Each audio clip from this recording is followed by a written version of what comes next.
todos. Estamos começando aqui o último painel do dia. É um prazer enorme mediar esse painel a convite da Melissa e da ProScore. Esse evento eu tenho como muito querido, porque vi nascer, né, desde a primeira edição. É algo que eu acredito que agrega demais para todos os setores. E hoje a gente vai ter o prazer aqui de conversar sobre Cybertech e Legal Tech. São dois assuntos super importantes que vão fechar o dia aí amarrando todos esses negócios que foram levantados. E eu vou aproveitar aqui essa introdução para me apresentar. O meu nome é Bruna, eu sou advogada, sócia da Gomes Associados Advocacia. Eu trabalho com relações de trabalho e comunicação corporativa jurídica. Estou aqui nesse painel para moderar essas pessoas maravilhosas, essas mulheres incríveis, e o desafio aqui do Marcelo de conversar com a gente. E vou passar a palavra agora para a Luciana para ela se apresentar, para depois a gente começar aqui todas as provocações que o tema pode trazer. Obrigada. Muito bom dia. É um prazer enorme estar aqui com vocês hoje, compartilhando um pouco aqui do que a gente vive no dia a dia, com um tema tão importante e tão necessário. Meu nome é Luciana Durbano, eu sou co-founder da EcoTrush, que é uma plataforma em SaaS de inteligência em risco cibernético.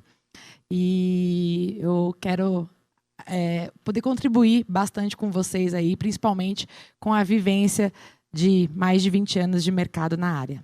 Obrigada. Bom, eu sou Andréa Tomé, diretora para soluções de cybersecurity na NTT Data. Tenho 28 anos de carreira. Desses 28, eu empreendi por 7 anos. E foi onde, assim, dentro de algumas atividades bem interessantes, eu conheci a Mel. A gente ali estudando criação de games, geração de oportunidades, criatividade para o empreendedor. Então, é um orgulho enorme poder reencontrar a Mel aqui nesse evento, na ProScore. É um prazer. Eu vou estar à disposição aí para a gente conversar sobre esses temas que são tão importantes no mercado hoje em dia. Bom, boa tarde, pessoal. Primeiro, eu queria agradecer a Melissa, todo o time da ProScore aí pelo convite. A gente estava devendo desde o ano passado, pela pandemia a gente acabou não vindo. Sou Marcelo Brizola, sou advogado, sócio do Ferrara Garcia Advogados. Hoje a gente atua como DPO da ProScore do Banco In, então a gente lida no dia a dia aí com vários desafios, principalmente relacionados à LGPD, proteção de dados pessoais. Então, espero hoje poder agregar com todo o time aqui muito bom para poder trazer principalmente aspectos jurídicos, aí, desafios, e justamente nesse sentido de desburocratização. Como advogado sempre pensava, vai vir juridiquês, complicação, a nossa ideia é sempre tentar suavizar, porque, né, a economia tem que girar, não dá para ficar trazendo muita burocracia. Obrigada, pessoal. O Marcelo começou já aqui o nosso primeiro desafio, que é como sentar na mesma mesa o juridiquês e o TI, todo mundo que fala essa linguagem totalmente técnica, que normalmente as empresas acham que é uma caixa preta, difícil da gente desmistificar, mas a gente veio aqui para conversar sobre a possibilidade disso ser algo simples, fluido, para que a gente possa sentar na mesma mesa e explicar exatamente como é que a coisa pode rodar de maneira organizada e que as pessoas tenham acesso àquilo que a gente precisa implementar. Os negócios precisam de segurança, os negócios precisam de fluidez. E eu já venho aqui fazer o primeiro desafio para a Luciana. A gente estava conversando aqui sobre quais são as vulnerabilidades dos sistemas, né? O que os dados nos ensinam sobre o fator humano, o fator tecnológico, como que a gente pode agregar. E o primeiro desafio é o seguinte: como explicar isso para as pessoas, para as empresas, sem usar linguagem técnica muito complicada, para que a gente possa fazer um painel muito instrutivo e que possa agregar para todo mundo que está nos assistindo.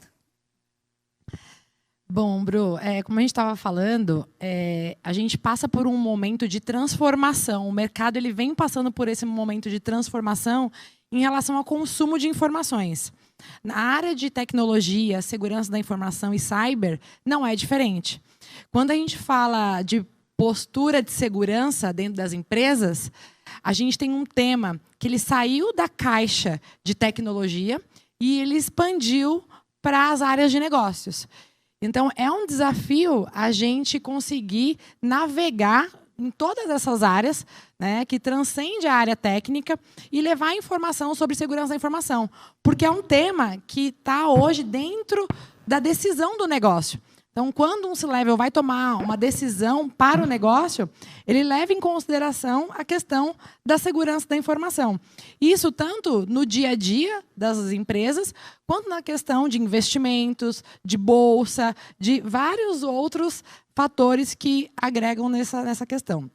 E a vulnerabilidade é um ponto que dá possibilidade para que a gente consiga ter uma visão de risco para que a gente tome decisões mais assertivas e evite, né, um incidente cibernético, que é o que a gente vai falar bastante hoje aqui. Então, esse movimento ele precisa ter uma amplitude, né, na fala, justamente dessa questão do fator humano, né? A nossa fala, a nossa postura, ela precisa ser desburocratizar a linguagem para que a gente consiga chegar nas pessoas, tanto nos tomadores de decisão, quanto nos próprios usuários, que foi algo que a gente falou bastante ontem também, né? Que o usuário ali é quem aperta, né, o computador, desde a recepcionista até, né, um grande executivo, ele é um usuário de tecnologia. Ele não conhece tecnologia. E, mais do que nunca, a gente tem que levar isso em consideração para conseguir contextualizar essa questão de risco, de vulnerabilidades, né, de legislação e tudo mais. Obrigada, Lu. Realmente, sentar na mesa o pessoal de negócios com tecnologia, fazer todo mundo entender que a tecnologia é o core de tudo que acontece, porque hoje a gente não pode esquecer que, apesar de tanta evolução, a gente ainda é obrigado a formalizar tudo o que acontece, a gente ainda é obrigado a registrar tudo o que acontece, e isso tudo acontece em plataformas, isso tudo é tech, né, como esse nosso evento. Então, eu vou passar a palavra agora para a Andréia, vou fazer um desafio para ela contar um pouquinho para a gente sobre como que ela senta na mesa com essas pessoas para explicar, como que ela fala sobre a complexidade de confidencialidade, como ela consegue trazer os reais problemas, as dores dos negociadores e dos empresários, para que a gente possa, de fato, atuar. Porque muitas vezes a gente não quer falar sobre os problemas que existem nas empresas, né? A gente tem essa dificuldade de expor as nossas vulnerabilidades, e é justamente a necessidade da gente confiar na nossa plataforma, da gente confiar na nossa tecnologia, que faz com que uma empresa seja melhor, que ela entregue mais qualidade e mais velocidade. A Andréia é especialista nisso, e eu vou passar a palavra para ela falar um pouquinho para a gente. Eu acho que assim, um momento de carreira onde a gente chega e pensa assim, eu sei de todo o linguajar técnico, mas agora eu preciso sentar na mesa com a alta direção de uma companhia, com um presidente, e conseguir sensibilizar essa pessoa de que ela precisa investir mais ou direcionar a sua atenção para um ponto ou outro da sua empresa. Esse é o momento onde a gente percebe que tem que haver o desenvolvimento de um linguajar diferente. Então, é interessante ver que hoje o IBGC, o Instituto Brasileiro de Governança Corporativa, define a responsabilidade do conselheiro de administração, aquela estrutura que está acima do presidente, a entender de risco cibernético e a trabalhar a governança de uma empresa e a sua tomada de decisão também considerando esse tipo de risco. Ou seja, não tem como fugir. Não dá para falar só especificamente em vulnerabilidades técnicas. O que a gente precisa ter em mente é segurança, né, como a gente discutiu, ela trabalha 3 grandes pilares, né, a proteção de pessoas, processos e tecnologia. Sempre que eu digo que eu estou mantendo a segurança de algum desses aspectos, eu tenho que trabalhar 3 fundamentos. O de confidencialidade, que é muito claro, né? A gente sabe que é o conceito, eu libero o acesso só a quem de direito. Mas eu também tenho que ter informação íntegra, exata e completa. Senão eu tenho acesso à informação e ela não é válida, né? ProScore até, e os scores trabalham muito isso, na integridade da informação em si. E o terceiro aspecto é a disponibilidade. Não adianta eu ter acesso à informação, ela estar correta, e quando eu preciso, ela não está ali disponível para uso. Então, esses 3 fundamentos, aplicados aos 3 grandes aspectos que eu tenho que proteger, pessoas, processos e tecnologia, é que dão a base para um discurso executivo. Mas eu tenho que casar isso ao plano estratégico de cada empresa, porque senão eu vou dizer, vai com a segurança aqui, a segurança da NASA, e a empresa, aquele ano, ela quer fechar uma operação. Ela quer retroceder, ela quer aumentar a receita, quer reduzir despesas, ela quer expandir, ela quer fazer uma aquisição. Qual é o objetivo da empresa naquele período, naquele ano, e como é que a proteção ela pode potencializar esse objetivo. Não é a teoria do não, que a gente é muito visto, quando não conecta com o objetivo do negócio, a gente é visto como a teoria do não. E aí algumas pessoas evitam o envolvimento da área de segurança, e aí é que as vulnerabilidades acabam podendo ser exploradas porque não foram corrigidas. Né? Eu acho que é um pouco dessa linha. Deixa eu só pegar o gancho aqui, que eu acho que é importante. E pegando todo esse contexto, Andréia, tem uma questão do mercado. Na LGPD, a gente viu muito acontecer isso. Assim, eu vou fazer o que estão fazendo. Né? Então, a gente pega um padrão e a gente quer que esse padrão se encaixe dentro de uma empresa, dentro de um contexto. Seja na questão de tecnologia, né, que você tem uma arquitetura tecnológica, aí você vê o que estão contratando. Não, todo mundo está contratando o CIEM. Ah, preciso de um CIEM. Todo mundo está contratando o XDR. Preciso de um XDR. Né? Todo mundo está adequando a empresa à LGPD. Preciso me adequar. E esse processo desse depara, né, como se fosse um Ctrl+C, Ctrl+V, é um tiro no pé muito grande. Porque a sustentação desse negócio não funciona. Depois de acompanhar algumas empresas passando por processo de adequação LGPD que envolve pessoas, processos e tecnologia, eu cheguei à conclusão que o trabalho começa depois que o projeto de adequação termina. Então, depois que você adequou, começa o trabalho, porque aí você garantir a sustentação disso tudo. Né? E essa conversa, né, trazendo todo esse âmbito, eu acho que é algo que já começa por aí. A gente conseguir levar para quem toma a decisão, para quem assina o cheque, né, essa visão de que é personalizado. É personalizado. Quando a gente fala de segurança, né, tanto pensando em processos, quanto tecnologia, quanto as pessoas que vão estar envolvidas dentro de cada tema, é algo pensando dentro do seu contexto. E se você tiver condições de ter referências, tanto ferramentais quanto de pessoas especialistas, vai ser algo muito importante para que esse processo tenha, né, maturidade lá na frente. Perfeito. É exatamente esse o próximo tema que a gente vai falar agora com o Marcelo. Você trouxe uma coisa importantíssima, que é como fazer isso funcionar. Né? Não adianta você trazer o legal e o legal vai lá e faz todos os documentos, mas ninguém conhece aquilo. Qual é o linguajar mais complicado, de TI ou legal? Não responda, ela é advogada. Olha, para mim, com certeza é o de TI, mas para você deve ser o jurídico. Depende do ponto de vista, né, da onde você olha. Mas a gente estava falando sobre como trazer essa implementação nas empresas para a sua realidade. Como fazer isso de forma simples, né? Como que a gente transforma um treinamento, como que a gente transforma uma capacitação numa cultura efetiva dentro de uma empresa, né? O fator humano, ele só se transforma quando aquilo é interiorizado. Né? Quais são os processos que a gente consegue para fazer com que as pessoas estejam familiarizadas com os procedimentos, com a linguagem, com as atitudes que são desejadas para que aquela política seja efetivamente implementada. Eu vou passar agora a palavra para o Marcelo, que atua como DPO e tem muita experiência nessa área. Bom, Bruna, como a Andréia muito bem falou, a gente tem um tripé aqui.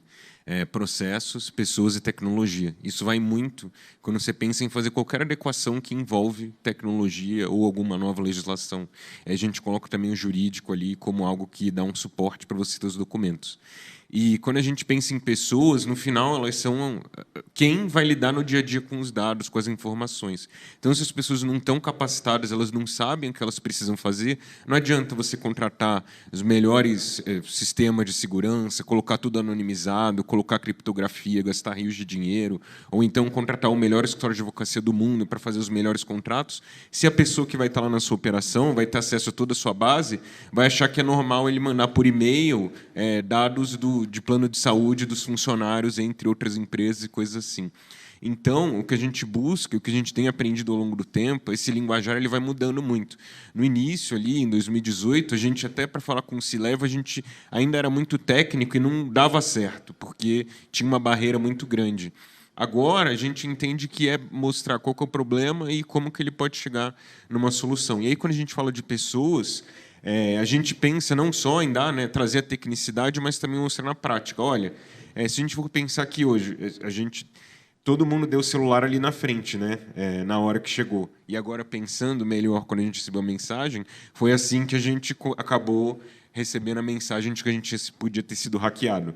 Então, é importante as pessoas saberem que qualquer informação que elas passam cria um risco, não só para ela, como pessoa física, mas também atuando numa empresa representando a pessoa jurídica. Por menor que o cargo da pessoa seja uma atendente, seja um recepcionista, ele representa a empresa de alguma forma. Então, saber que isso pode acontecer é muito interessante. Aí vai, em momentos lúdicos como esse, de fazer uma simulação de ataque hacker. A gente está bolando aí um treinamento, que eu não vou dar spoiler, porque ainda não aconteceu na ProScore, pode estragar tudo, que vai acontecer em breve, que vai ir justamente nessa linha. Então, hoje a gente pensa em trazer um linguajar que seja adequado para qualquer tipo de pessoa. Qualquer um, não precisa ser uma pessoa com faculdade, doutorado, mestrado para entender. Pode ser qualquer leigo, uma pessoa que está ali na rua consiga entender. E, com isso, ela se capacita e, a partir daí, ela consegue adequar os processos do dia a dia a tudo que está sendo ordenado por uma lei ou uma nova tecnologia. Bacana. Eu gosto muito de essa sua fala, me lembra um pouco que a Andrea fala sobre a medida certa do que você tem que contratar para a sua empresa e para as suas pessoas, né? Aquilo que pode realmente colar no seu dia a dia como linguagem, que é o que você está trazendo, e como medida mesmo, né? Porque quando a gente fala em jurídico, a gente fala em TI, as pequenas e médias empresas acabam se assustando, não, isso terá um custo enorme, isso é muito difícil. Quando, na verdade, existem muitas medidas para isso, né? Existem muitas formas, você pode começar muito do básico, muito de coisas pequenas, e ir evoluindo de acordo com o seu apetite de segurança, o seu apetite de risco, a forma como você quer gerir a empresa nessa jornada de evolução.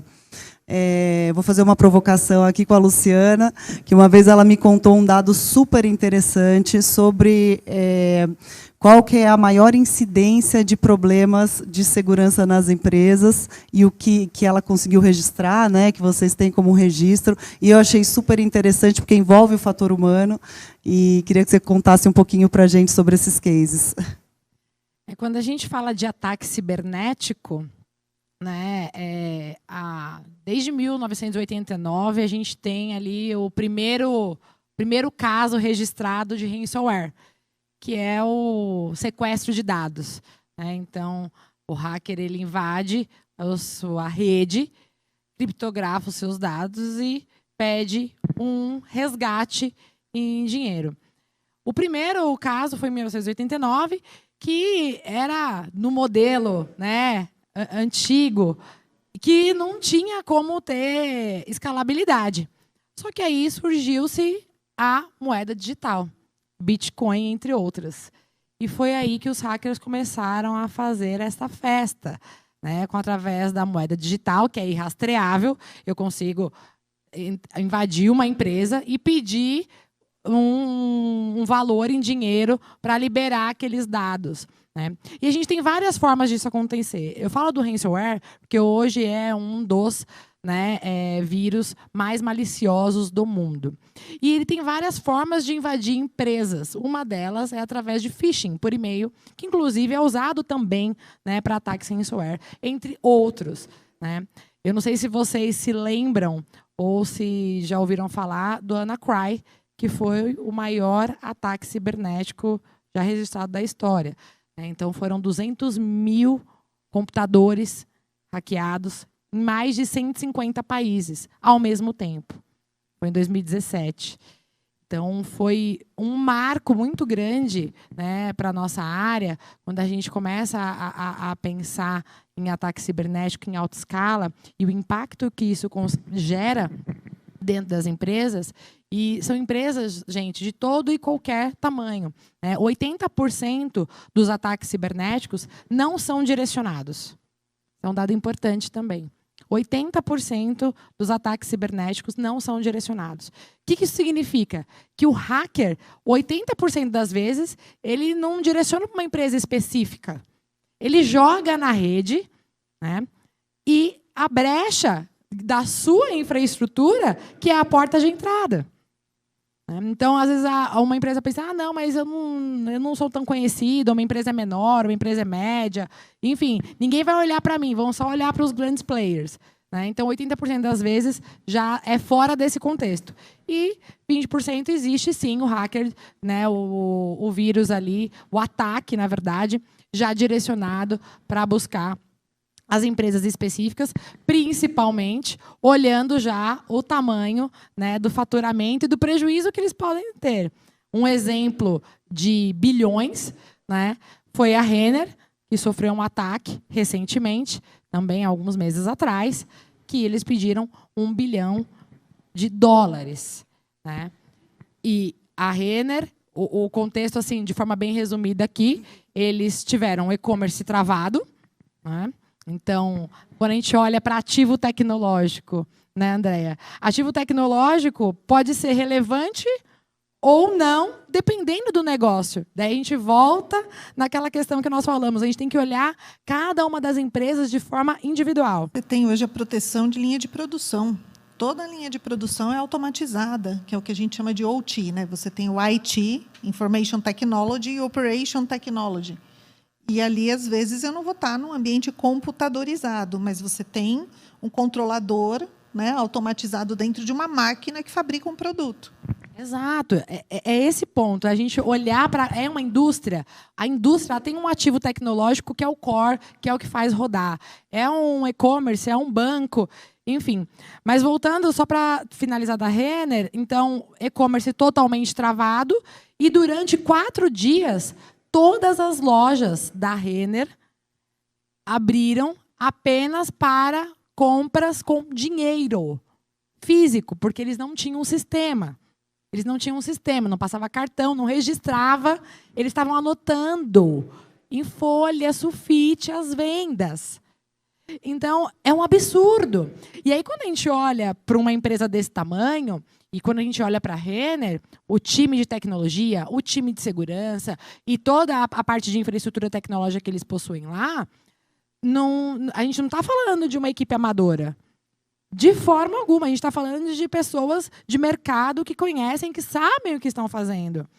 E aí a gente entra na questão de velocidade da identificação do que é vulnerável, né, que é um dos pontos super importantes também. Super importante a sua fala e você trazer a velocidade para cá, porque, de fato, quando existe um problema, a velocidade é crucial, né? A gente não pode dizer que vai conseguir prevenir 100% dos problemas, porque a velocidade na evolução da fraude também existe, e a velocidade na evolução da segurança tem que acompanhar, né? Por mais que você tenha camadas e camadas de segurança, pode existir uma fraude, e a velocidade com que você corrige, ela é crucial em qualquer negócio, né?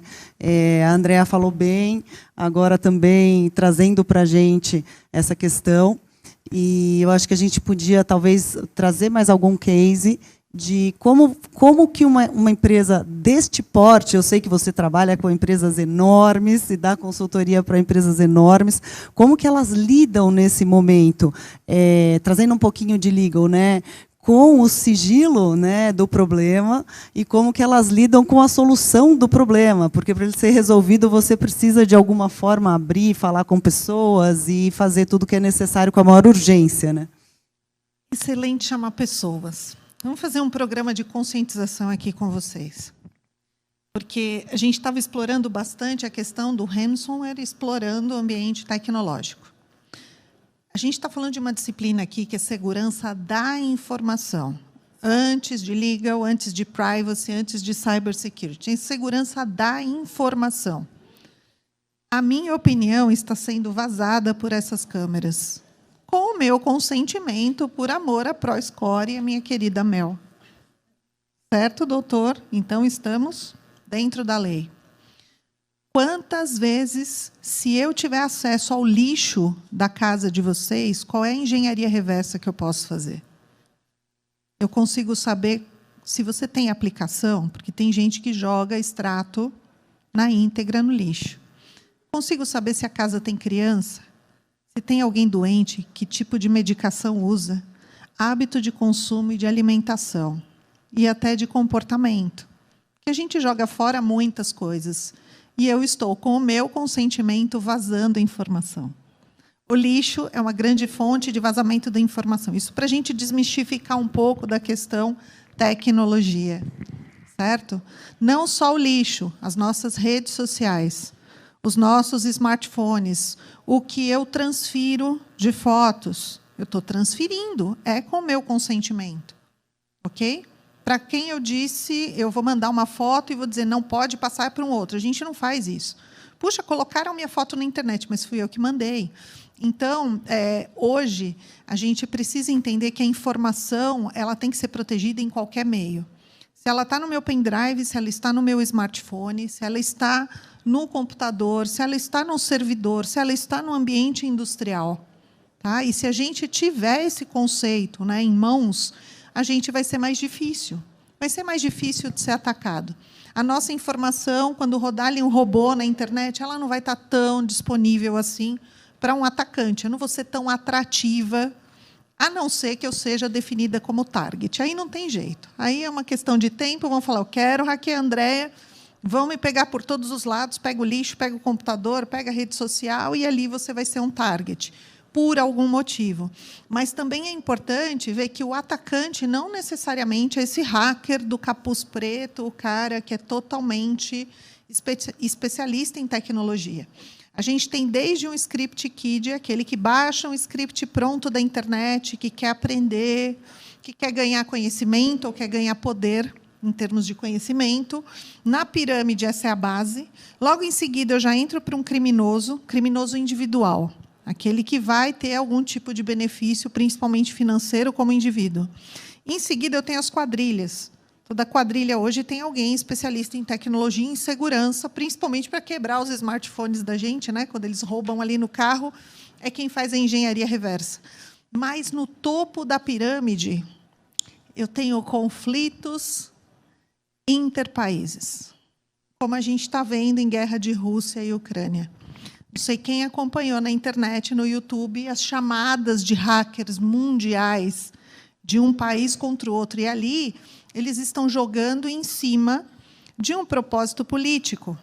Né? E aqui eu vou parar, porque eu quero a opinião do doutor. Troca o assunto aí, mas eu queria a opinião dele sobre essa questão protocolar, intrapaíses, como é que é esse negócio? Sim, Inclusive, André, falando sobre isso, eu estava lendo um livro que falava sobre justamente esses ataques hacker Rússia e Ucrânia que acontecem há anos, anos e anos. E o objetivo da Rússia, antigamente, era travar a função de todo o país na Ucrânia através de ataque hacker. Então, eles conseguiam parar a rede de energia elétrica, a rede de fornecimento de água. Acabei de falar de OT, de Operation Technology. Exatamente, exatamente. Então, hoje, a gente não tem só guerra nuclear, guerra de forças armadas, a gente tem guerra cibernética. E, vendo já, conversando com vários colegas de segurança da informação, existe um site que mostra um mapa de ataques hacker acontecendo nesse momento. Faz uma foto, está toda hora, parece uma guerra mesmo. Aqui, vai para lá, vem para cá. E é muito forte isso, acontece todo momento. Mas aí, fugindo um pouco disso, né, de hacker em si, como o André muito bem falou, a gente volta sempre nesse conceito do humano, né, da pessoa. As empresas não são feitas de máquinas ainda. Talvez a Tesla, lá nos Estados Unidos, faz carros, deve ter 5, 6 engenheiros, aí todos os carros fazem sozinhos, mas ainda assim tem pessoas ali. E aí, a gente, até hoje, ainda não lidou com os nossos clientes com um ataque hacker de fato desses que travou toda a Renner, por exemplo. Mas a gente já lidou com falhas humanas mesmo. Falhas humanas do tipo um funcionário insatisfeito que sabia que ia sair, sabia que eu ia ser demitido ou ia procurar um novo emprego, e aí ele teve acesso a documentos de salário de todo mundo ali e começou a vazar dentro da empresa para criar fofoca e tal, e já gerou meio que uma insatisfação, criou uma dor de cabeça de ter que meio que já deixar ele pré-pronto. Se você fizer qualquer coisa daqui para fora, a gente vai te processar. E, além disso, talvez coincidência ou não, a gente estava atendendo uma prefeitura, a gente está fazendo uma visita lá, e na semana que a gente estava, ligou uma pessoa fingindo que era da Caixa Econômica, era uma cidade pequena do interior. A pessoa que atendeu do financeiro acreditou, e aí falou, não, eu preciso da senha, preciso da agência, da conta e tudo. Ela passou por telefone e conseguiram desviar R$500 mil, e como é uma cidade pequena, a pessoa que divulgou, né, que recebeu a ligação, ela acabou tendo uma privacidade totalmente exposta, porque um jornal lá indicou o nome e sobrenome da pessoa inteira. Então, numa cidade pequena, todo mundo ia saber, aquela lá é a menina que desviou R$500 mil, ou então que foi burra, alguma coisa assim. Então, é sempre importante voltar nisso, que, claro, vai ter o hacker de capuz preto, a gente sabe que isso acontece diariamente, com muita força, a segurança da informação está aí para ajudar, mas a segurança da informação não é sempre só tecnologia, também é processos, também é pessoas, também é conhecimento de... Acho que eu vou colocar uma senha um pouco mais segura em vez de 1, 2, 3, 4, 5, 6. Outro dia eu ia transmitir um certificado digital, um documento na Receita para um cliente, ele mandou o certificado, a senha era 1, 2, 3, 4, 5, 6. Tá bom. Tudo bem, vamos seguir o jogo. Só uma parte. Ele falou da Tesla, de carros autônomos. E aqui não é a teoria do medo. Eu acho que a gente tem que se jogar para a tecnologia.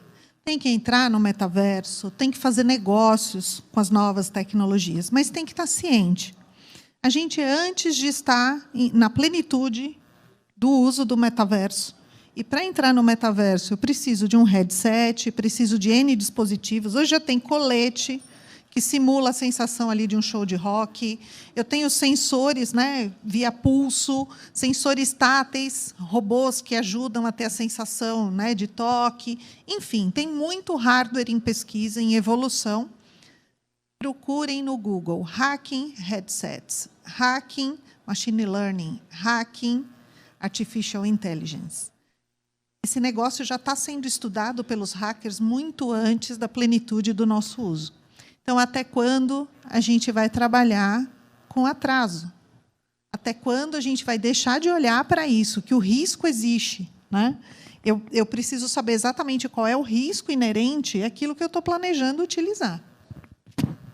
Muito bom. Acho que você fechou perfeitamente aqui o nosso painel, falando do poder do tech, né, que hoje ninguém escapa. A gente tem que dar a importância necessária para a tecnologia, dar a medida certa da tecnologia para aquilo que a gente pretende fazer e expor as pessoas a isso. E, principalmente, né, trazer essas pessoas que trabalham no nosso negócio para uma conscientização, para uma cultura, para um conhecimento muito mais próximo da realidade atual, do que a gente tem de planejamento de futuro, porque eu acho que a gente não pode mais ficar no passado, e a tecnologia hoje é realidade para todo mundo, com um poder gigante, tanto de produzir quanto de destruir. Então, a gente não pode ignorar isso. Gente, obrigada. Alguém quer concluir? Eu queria só aproveitar o gancho aqui da Andréia, que foi excelente, que é a questão do terrorismo, que exatamente não é terrorismo, a gente está falando de realidade do nosso dia a dia, e não é para a gente ter medo, né? É, na verdade, para a gente ter clareza do que está acontecendo, porque quando eu consigo ter visão, eu consigo me proteger em relação a isso, né? Ter visão do risco é a primeira coisa que a gente tem que ter para conseguir remediar esse risco. E a gente está com um assunto lá em cima de cybersecurity e tudo mais, mas ela tocou numa questão muito importante de senha. Poxa, é um problema a senha, não é? Todo mundo fala, eu tenho 1000 senhas, porque como que eu não vou ter uma senha 1, 2, 3, 4, sendo que eu tenho 20 senhas? A tecnologia está aí para ajudar a gente também. Tem Keeper, tem senha segura, vários outros cofres de senha. E aí a gente tem que abrir a mente, gente. A gente precisa investir nisso, sim. Pagar 20, 30, 50 reais, porque a forma de consumo de tudo mudou. E a forma com que a gente também lida com isso também tem que mudar. Porque senão a gente vai guardar todas as senhas lá num aplicativozinho no celular, em algum lugar, vai ser hackeado, vou ter um problema maior, e aí a gente vai acabar sofrendo grandes consequências. Então, assim, só para fechar essa questão, que não é terrorismo, é realidade, tem como a gente mitigar, né? E a gente não vai estar seguro 100% nunca. O risco, ele existe a partir do momento que a gente abre o olho e acorda todo dia. Então, a gente está no risco. Agora, o quanto que eu estou nesse risco, que é o ponto mais importante dessa história toda. Muito obrigada. Imagina, muito importante isso que você lembrou, né? Das pequenas ações do dia a dia, o que a gente falou da medida, que também pode ser um início micro, mas importantíssimo, né? A conscientização das pessoas de que a senha é importante, saber que um e-mail estranho pode ser um ataque, saber que uma mensagem estranha pode ser um ataque. Hoje a gente tem medo do ladrão na rua, mas a gente não pensa que ele pode nos acessar através dos meios tecnológicos. Isso é muito importante de trazer, é um dos pontos principais de uma boa cultura implantada numa empresa. E acho que foi muito importante a gente trazer isso também. Alguém quer dar mais uma palavrinha para a gente concluir? O nosso tempo já está passando. Gente. Eu acho que, assim, só para a gente fechar, né? E aí você me ajuda a complementar, medidas de proteção. Senha forte. Se a sua tecnologia está te deixando usar o duplo fator de autenticação, é porque já prestaram atenção e que aquilo é importante para vocês. Então, não coloca ali um deny no smartphone, no tablet, porque, assim, se o fabricante está mandando, é porque aquilo te ajuda a inibir uma série de questões, né? Atualização de software, de firmware, aí você fica dando ali depois, no celular. Vem com pacote de segurança, né? Idem para computadores, né? Essa atualização da Microsoft... Pode ler ali, quando chega a atualização, que sempre tem alguma coisa de segurança. E é o fabricante me avisando, puxa, eu detectei uma vulnerabilidade, estou te ajudando a fechar, e a gente vai lá e fala, estou sem tempo. Então, a gente precisa estar atento a essas questões. E a gente está caminhando para um mundo passwordless. Tá? E aí eu estou indo, normalmente, para a autenticação. A autenticação é a chave da minha casa. Certo? Eu só empresto para um vizinho de alta confiança. O cartão de crédito eu só vou emprestar para alguém de alta confiança. Para a sogra, não. Para alguém de alta confiança. Então, assim, eu preciso ter algo que eu sei, que eu tenho e que eu sou. Que eu sei uma senha, que eu tenho um token, vão desde aqueles tokens lá que a gente tinha de chaveiro, tokens físicos. Hoje, eles são tokens que vêm através de um smartphone ou de algum canal eletrônico. E algo que eu sou, a biometria. Tá? Eu tenho uma autenticação forte sempre que eu correlaciono 2. O duplo fator de autenticação está ajudando vocês com isso. É a senha, mais algo que você tem, que é o smartphone, para receber um outro código. E aí a gente vai lá e... não vou colocar esse negócio porque ele é chato. Então, é importante ter essa sensibilidade. Chegou dica de segurança, mas, doutor, esse negócio de biometria, os pontos da minha face e a minha privacidade, como fica? Boa pergunta para finalizar. Bom, a gente não tocou muito aqui no aspecto jurídico, mas, no final, tudo isso aqui tem uma inspiração também, que hoje a gente tem uma lei aqui no Brasil, na Europa e em muitos outros lugares do mundo, que obrigam você a pensar na privacidade, no mínimo, dos dados das pessoas físicas. E aí, quando a gente fala de biometria, a lei aqui no Brasil fala que você precisa que a pessoa deu de acordo. De fato, deu de acordo. É considerado um dado sensível pela letra da lei, então você tem que ter essa preocupação maior. Então, você poderia pegar a biometria, seja a face, seja a digital, se a pessoa concordar. Se ela não concordar, você não consegue. Mas, ao mesmo tempo, se a pessoa não concorda, ela não está sendo muito inteligente, porque ela está diminuindo a segurança que vai ser proporcionada por ela isso vai me prejudicar. Vão copiar a minha cara e fazer alguma coisa. É muito difícil que uma empresa, um banco, por exemplo, tenha essa preocupação. Ele não vai copiar a sua cara e fazer alguma coisa. É muito mais fácil alguém fazer isso num aplicativo suspeito que você baixa, ou algum lugar da internet que oferece um benefício muito absurdo com pouco esforço, do que, de fato, uma empresa assim. Tem um de voz agora, né? Que eu imito a sua voz. Sim, Isso aí a gente entra numa discussão infinita, deepfake. E vou usar para ataques via telefone com a voz dele, né? Um aplicativo. Dá para baixar ali e fazer uma festa. Gente, obrigada. O papo foi super interessante, muito gostoso conversar com vocês e acho que a gente finalizou super bem aqui. Estamos aqui na terceira edição do Score Summit com a Bruna Lorenzato, sócia da Gomes Associados. Ela acabou de participar aqui de um painel e a gente queria saber, na sua opinião, como manter um negócio seguro, né, nesse mundo tecnológico. O tema desse ano foi muito bacana, porque o nosso painel juntou o jurídico com o TI, né? Você juntar o compliance, você juntar todas as normas legais numa linguagem que seja acessível, é algo que traz uma segurança muito grande. E você juntar essa linguagem acessível do jurídico com tecnologia, com informação para pessoas, com treinamentos, com transformação em cultura interna de segurança, acho que é um tema super atual e urgente. Então, acho que foi muito feliz esse ano o painel ter escolhido esse tema. Qual é o principal cuidado que o usuário deve ter para proteger os seus dados? Bom, o usuário final, né, todos nós aqui, senhas. Né? Então, uma senha forte, que você não precisa ter uma alta criatividade, não, que é a primeira coisa que o usuário pensa, poxa, mas eu não aguento mais pensar em qual senha eu vou colocar. São 10, 20 senhas que eu tenho para aplicativos distintos. Né? Então, hoje a gente tem recurso tecnológico e esses recursos devem ser usados, né, ao nosso favor. Então, nós temos cofres de senha que, além de guardar a senha, criam a senha para vocês. Então, a primeira coisa, a base, né, o básico, é ter uma senha forte e segura. E você não precisa se preocupar nem em armazenar e nem também em criar, porque nós temos tecnologias hoje que fazem isso para todos os tipos de usuário. Então, vamos usar a tecnologia ao nosso favor também. Como que atualizar o software ajuda a manter a segurança das informações? Normalmente os fabricantes de software, eles nos avisam quando tem atualizações, principalmente com relação à segurança. E aí entenda que software pode ser relacionado ao seu smartphone, a qualquer outro dispositivo móvel, como um tablet, ao seu computador, a um servidor.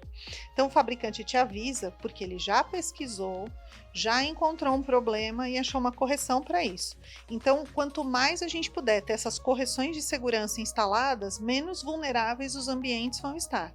E aí a gente não fica tão suscetível aos ataques conhecidos pelos atacantes. Como que as leis preservam a privacidade do usuário em casos de biometria? Bom, nesse caso, a LGPD especificamente, que é a lei aqui no Brasil que regulamenta o tratamento de dados de pessoas físicas, para a biometria é considerado um dado especial, um dado sensível. E aí, para você poder, qualquer empresa, utilizar o seu dado de biometria, precisaria ter o seu consentimento. Então, a proteção é você ter que, de fato, dar o de acordo. Se não der, não poderia fazer isso. E, além disso, você, a qualquer momento, também tem o direito de tirar o consentimento. Então, hoje você concordou com o aplicativo do banco pegar sua biometria. Aí depois, se você, não quero mais a biometria, quero só seguir com a senha, você também tem esse direito. Então, é algo que a lei trouxe justamente para conseguir proteger o seu dado de biometria. Certo, a gente também queria saber o que você está achando, quais são suas considerações sobre essa edição desse evento. Sim, sou suspeito para falar. A gente atua no escritório como DPO da ProScore do Banco In, então a gente tem uma parceria muito forte. Eu acho que é muito importante e rico ter esse painel para discutir assuntos tão importantes que vão desde o mercado financeiro até a gente chegar em privacidade e segurança de dados pessoais e dados de empresas também. Então acho que é uma oportunidade para todo mundo conseguir adquirir cada vez mais conhecimento sobre algo que vale não só para um empreendedor ou para algum consultor, mas também para nós como pessoas físicas, nós como funcionários de empresas que ajudam a gente a sempre aprender mais, produzir mais, gerar mais conhecimento, riqueza e oportunidades no mercado. Bom, primeiramente eu quero agradecer demais o convite de estar aqui compartilhando com vocês, aprendendo também. O ProScore Summit é um evento super importante e necessário. A gente precisa muito ainda, né, falar sobre cybersecurity, sobre segurança da informação, sobre legislação que envolve a privacidade e armazenamento de dados. Então, eu vejo que é algo que contribui muito para a nossa comunidade como um todo e eu estou super feliz de ter participado aqui com vocês. Bom, participar desse painel foi uma delícia, né? Eu troquei ali informações com 3 grandes especialistas, desde a moderadora até os painelistas. Foi importante para poder falar de diversos temas em segurança, envolvendo a questão de compliance legal. E para mim foi um prazer e a ProScore está de parabéns pelo evento. Eu participo desde o primeiro, né? Então eu tenho um carinho especial pelo evento. Acho essa iniciativa fantástica, porque ainda tem muita gente que não está familiarizada com o tema Score, com o que isso é possível fazer com isso, como isso gera negócios, como isso gera valor nas empresas. E eu acho que esse ano eles foram muito felizes também em trazer negócios setorizados, né? Individualizar os dias, trazendo agro, trazendo negócios, trazendo tech, trazendo jurídico, trazendo várias áreas de negócios individualmente para que a gente pudesse se aprofundar um pouco mais em cada tema.